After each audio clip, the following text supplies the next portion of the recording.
பாவிகளுக்கு மட்டும்தானே அல்லாஹ் சோதனையை கொடுக்க வேண்டும், ஏன் நல்லவர்களை அல்லாஹ் சோதிக்கிறான் என்றால், ஆதம் அலைஹிஸ்ஸலாம் முதற்கொண்டு அல்லாஹ்வுடைய தூதர் முஹம்மது ரசூலுல்லாஹ் ஸல்லல்லாஹு அலைஹி வஸல்லம் வரை எல்லா நபிமார்களையும் ரசூல்மார்களையும் அல்லாஹ் சோதித்திருக்கிறான். அல்லாஹ்வுடைய தூதர் சஃபாவுடைய மலையின் மேல் ஏறி அல்லாஹ்வுடைய தூதருடைய நபித்துவத்தை தொடங்கும் போதே எதிரிகள் சொன்னார்கள், தப்பன் லக யா முஹம்மத், முஹம்மதே உங்களுடைய கரம் அழியட்டும் என்று சோதனை ஆரம்பித்தது.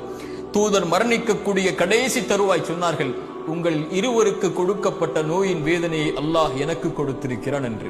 முன்பின் பாவங்கள் மன்னிக்கப்பட்ட அந்த நபியை ஏன் அல்லாஹ் நபித்துவத்துடைய எல்லா ஆண்டுகளிலும் சோதித்தான்?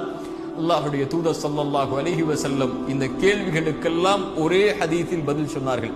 அல்லாஹ்வுடைய தூதர் ஸல்லல்லாஹு அலைஹி வஸல்லம் அவர்கள் சொன்னார்கள், இந்த பூமியிலேயே அதிகமாக சோதிக்கப்பட்டவர்கள் பாவிகள் என்று சொல்லவில்லை, நபிமார்கள் தான். அவர்களுக்கு பிறகு அவர்களை பின்தொடர்ந்தவர்கள். ஏன் அல்லாஹ் சோதிக்கிறான்? ஒரு இறை நம்பிக்கை கொண்டவனுடைய மார்க்கம் தீன் எந்த அளவு இருக்கிறதோ அந்த அளவு அல்லாஹ் சோதனைகளை உறுதியாக்குவான். ஒரு இறை நம்பிக்கை கொண்டவனுடைய மார்க்கம் எவ்வளவு எளிதாக இருக்கிறதோ அவ்வளவு எளிதாக சோதனை வரும்.